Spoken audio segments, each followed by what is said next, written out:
गौतम गंभीर जी से हम दरख्वास्त करते हैं कि वो स्टेज पर आए। बीजेपी के लोकप्रिय सांसद हैं दिल्ली से, और जब लोग सवाल करते हैं कि सेलिब्रिटीज क्यों आते हैं राजनीति में, उनको इतनी प्रशंसा क्यों मिलती है, तो फिर एक उदाहरण उसका आपने देख ही लिया यहाँ पे, जब गौतम गंभीर जी का इतना भव्य स्वागत हुआ है हमारे इस मंच में। गौतम गंभीर जी के संग चर्चा होगी, दिल्ली के विभिन्न मुद्दों पे चर्चा होगी। जैसे आपने देखा ही होगा, पिछले एक साल में गौतम ने बहुत काम किया है, सेवाई संगठन अभियान के जरिए, अपने फाउंडेशन के जरिए भी बहुत सारा काम किया है, उस पर भी चर्चा होगी। और दिल्ली राजनीति पे पूरे देश की नजर होती है, क्योंकि दिल्ली देश का राजधानी है, दिल्ली देश का दिल है। तो इस पे चर्चा मेरे सहयोगी राशिद हाशमी करेंगे। Rashid, the floor is yours, over to you. Thank you so much. नाम गंभीर, काम गंभीर, 40 साल की उम्र और एक भारतीय जनता पार्टी के युवा सांसद के तौर पर जो 2.5 साल गुजरे वो भी बहुत गंभीर। जब राष्ट्रवादी रहते हैं तो अग्रेसिव हो जाते हैं, जब अपने लोगों के लिए कुछ काम करना होता है तो अपनी पॉकेट से ही 10 से 15 हजार लोगों को कोरोना का टीका लगवा देते हैं। और सबसे बड़ी बात तो यह है कि गौतम गंभीर एक ऐसी शख्सियत है जिन्होंने पहली बार बीड़ा उठाया पूर्वी दिल्ली में, लोगों को घर घर खाना तो पहुंचे। बात यही होती है ना, रोटी कपड़ा और मकान, तो रोटी देने के लिए काम भी जो किया वो भी गंभीर। Thank you so much Gautam, हमारे इस मंच को सुशोभित करने के लिए। A very warm welcome. Thank you so much.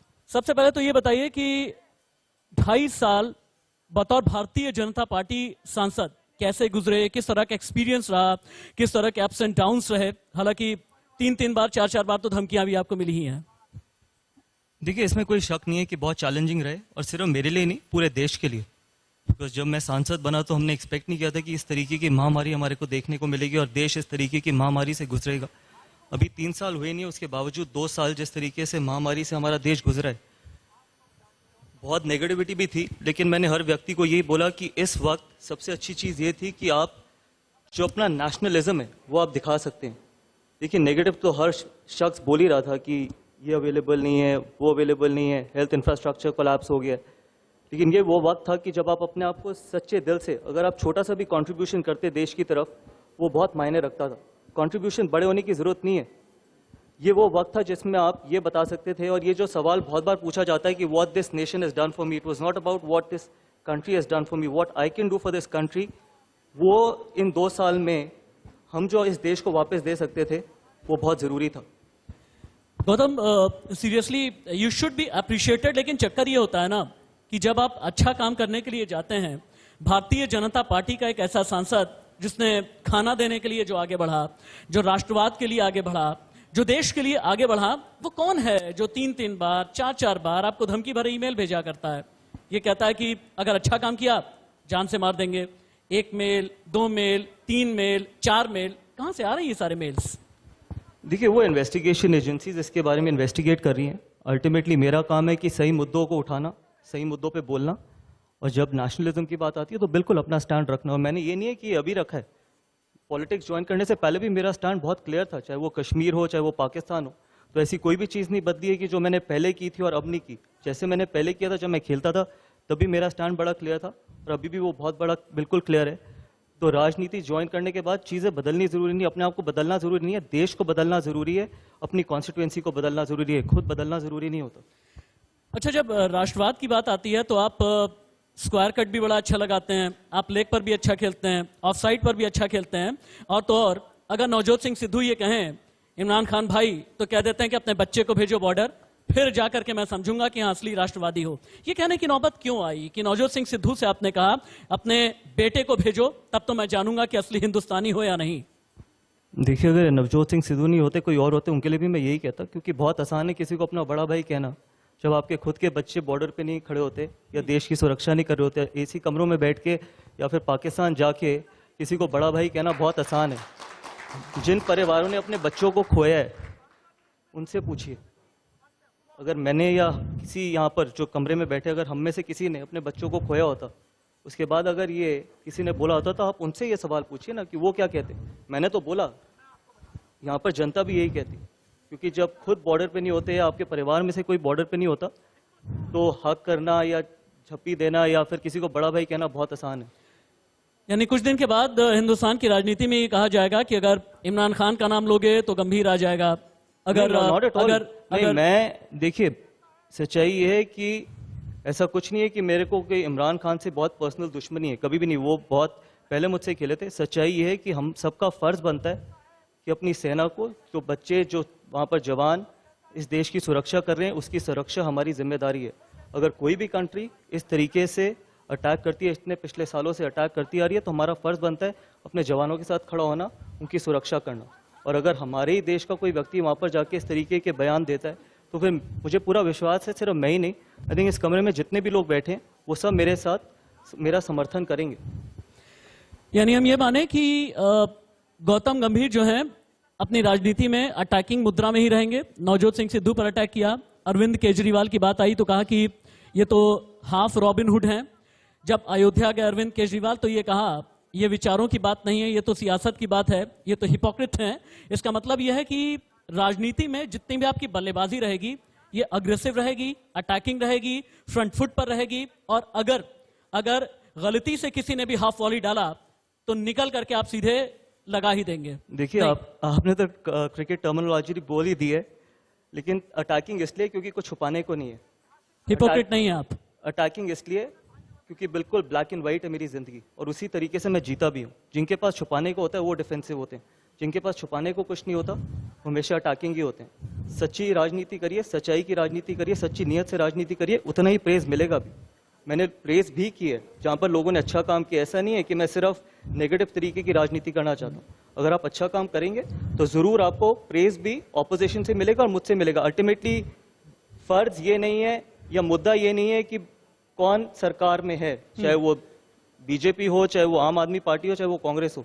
सच्चाई ये है कि दिल्ली की जनता को सुविधा मिलनी चाहिए, दिल्ली बेहतर होनी चाहिए। जो भी दिल्ली को बेहतर कर सकेगा, चाहे वो बीजेपी हो या आम आदमी पार्टी हो, अगर आम आदमी पार्टी अच्छा कर पाती तो हमारी तरफ से प्रेज मिलता। लेकिन पिछले 7 साल में जो हुआ है वो दिल्ली की पूरी जनता ने देखा है। कितने स्कूल, कितने कॉलेजेस, कितने हॉस्पिटल, कितनी जन रसोई कितनी खुली हैं। आप बताइए, 2015 का मैनिफेस्टो में ये बोला गया था कि हम 500 नए स्कूल खोलेंगे। कितने स्कूल खोले? 1। हम 20 नए गवर्नमेंट कॉलेजेस खोलेंगे, कितने खुले? 0। लेकिन हाफ रॉबिनहुड, एक सेकेंड, ये बहुत इंपॉर्टेंट है। कितनी जन रसोई खोलनी थी? 100। कितनी खुली? 0। कितना इंफ्रास्ट्रक्चर, कितने फ्लाईओवर्स खुले? 1। कितना इंफ्रास्ट्रक्चर पे पैसा खर्च किया? कुछ भी नहीं। और कितना एडवर्टाइजमेंट पे पैसा खर्च किया? 850 करोड़ हर साल। और उससे भी बड़ा सच ये है कि यहाँ पर जितने लोग बैठे हैं, या आपको भी मैं आपके माध्यम से भी कहना चाहता हूँ, सवाल लोग इसलिए नहीं करते, मीडिया इसलिए नहीं करता क्योंकि हम सब जानते हैं। सबसे बड़ा सच ये कि इतना एडवर्टाइजमेंट का जो बजट रखा गया है, जो पैसा मुफ्त में दिया जा रहा है, चाहे वो फ्री बिजली हो, फ्री पानी हो, वो एक जगह से उठा के दूसरी जगह दिया जा रहा है। ये सबको समझना बहुत जरूरी है।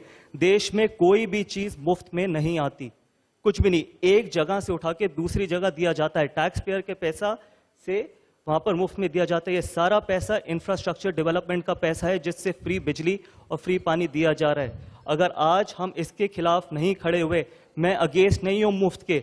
जो डिजर्व करता है, जिसको जरूरत है, उसको मुफ्त दीजिए।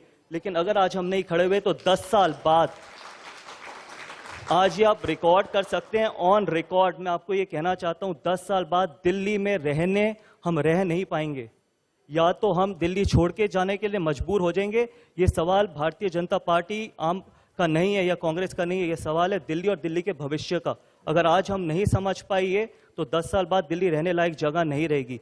एक और चीज मैं आपको कहना चाहता हूं, रेड लाइट पे आपने देखा ऑन एंड ऑफ की वो जो तख्ती जी पकड़ के बच्चे खड़े हैं। अगर इतना ही आपको शौक है बच्चों को तख्ती पकड़ाने का, तो अपने बच्चों को क्यों नहीं खड़ा करते? अपने बच्चों को तो एयर प्यूरिफायर में बिठाते हो, अपने बच्चों को तो एयर प्यूरिफायर में बिठाते हो, बिस्लरी का पानी पिलाते हो। वो छोटे बच्चे भी तो हमारी जिम्मेदारी है। जिनके हाथ में लैपटॉप होना चाहिए था, उनके हाथ में तख्ती पकड़ा दी।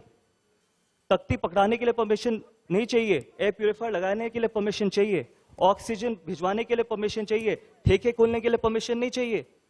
आप बताइए, 850 ठेके खोले दिल्ली में, लेकिन जब ऑक्सीजन देने की बारी आई तो सिर्फ सेंट्रल गवर्नमेंट को ब्लेम कर दिया। इस तरीके की राजनीति चाहते हैं आप? बताइए, आप सवाल पूछिए। कोई यहाँ पर कोई डर नहीं। हाँ जी, एक मिनट, हम नहीं, आप गेस्ट सेशंस में आएंगे, तब आप सवाल कर सकते हैं। बिल्कुल आइए।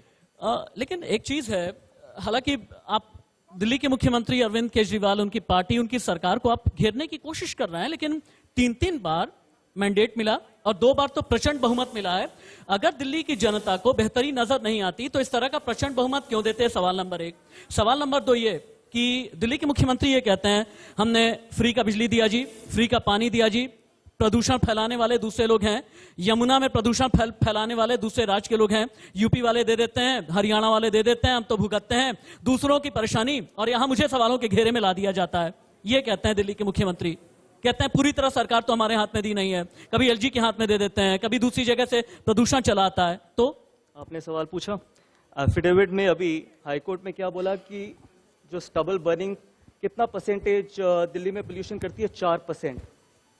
कितने वैक्यूम क्लीनर्स खरीदे? आप फॉरेन कंट्री गए होंगे, यहाँ पर सभी लोग फॉरेन कंट्री गए होंगे, हर फॉरेन कंट्री में सुबह वैक्यूम होती है रोड्स या नहीं होती? कितने वैक्यूम मशीन्स खरीदी गई हैं पिछले 7 साल में?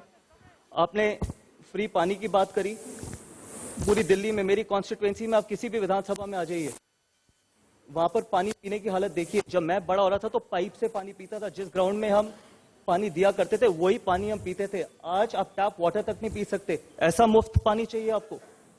ऐसा मुफ्त पानी दो, मुफ्त में दो, लेकिन कम से कम साफ पानी तो दो। ठीक है, एक तरफ आप कहते हो कि सारी पोल्यूशन बाहर के स्टेट्स की वजह से होती है, माना बाहर के स्टेट्स की वजह से होती है। आपने 7 साल में क्या कदम उठाए दिल्ली में पोल्यूशन कम करने के लिए? इसका जवाब कौन देगा? मुख्यमंत्री देंगे या हम देंगे?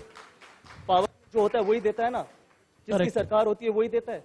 ठीक है, आपने फ्री बिजली दी, बिल्कुल, आपने 200 यूनिट फ्री बिजली दी, बिल्कुल हम उसका समर्थन करते हैं, लेकिन हम उसका भी समर्थन करते हैं कि जो आप फ्री में बांटते हो, लेकिन उस व्यक्ति के पास जाना चाहिए जिसको जरूरत हो। आपने इलेक्शन से पहले महिलाओं के लिए फ्री बस राइड करी, हम उसका समर्थन करते। अगर यही फ्री बस राइड बच्चों को दी जाती, अगर बच्चे स्कूल जाते, पढ़ते, देश का भविष्य बनते, देश का भविष्य बढ़ाते।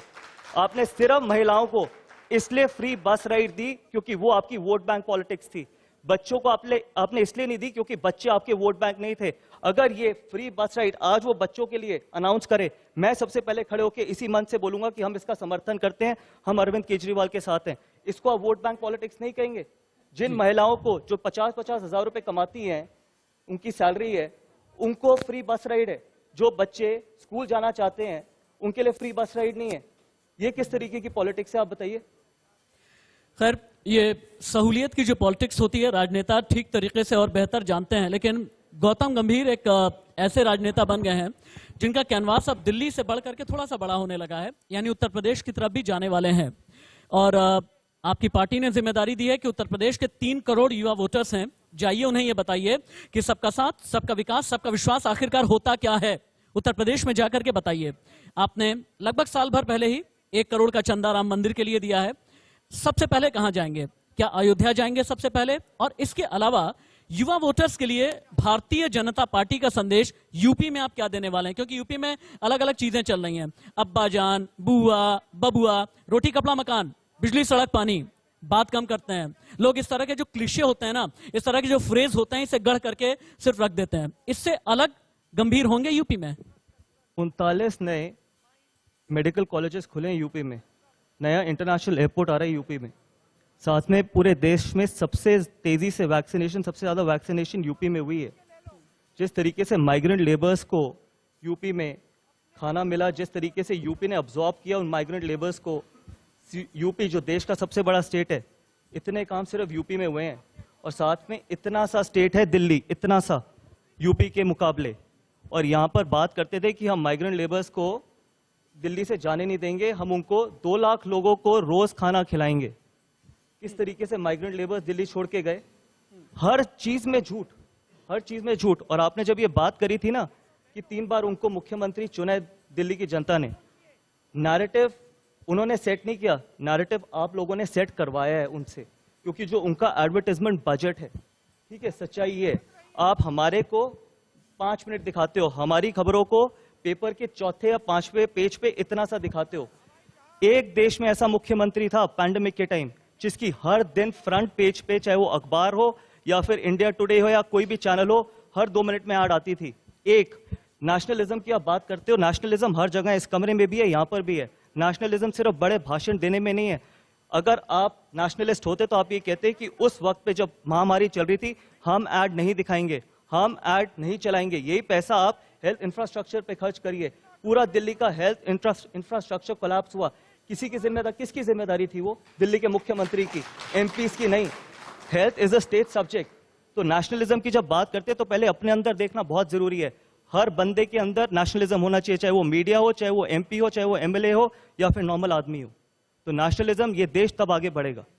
लेकिन मुश्किल यह है कि दिल्ली के लिए जब अच्छा करने की आपने कोशिश की, मैं बड़ी तारीफ करूंगा। देखिए, मेरी तारीफ करने की जरूरत कोरोना- नहीं है। मेरी कोरोना वो काल में अपने पॉकेट से 10,000 15,000 न जाने कितने लोगों के लिए आपने दवाई का इंतजाम किया, आपने बाद में फिर वैक्सीनेशन का भी इंतजाम किया, लोगों के लिए ऑक्सीजन का इंतजाम आप उस वक्त में कराते रहे। अप्रैल मई के आसपास का वक्त है, चूंकि मैं खुद भी पीड़ित था, जब खबरें देखता था तो मुझे खुद भी ये लगता था कि नहीं, अच्छा बेहतर काम है। लेकिन गौतम, ऐसा क्या था कि ये आपके खिलाफ एक तथाकथित षड्यंत्र सा ये हुआ कि आपने दवा की जमाखोरी कर ली, अच्छा करने जाओ दवा की जमाखोरी कर ली?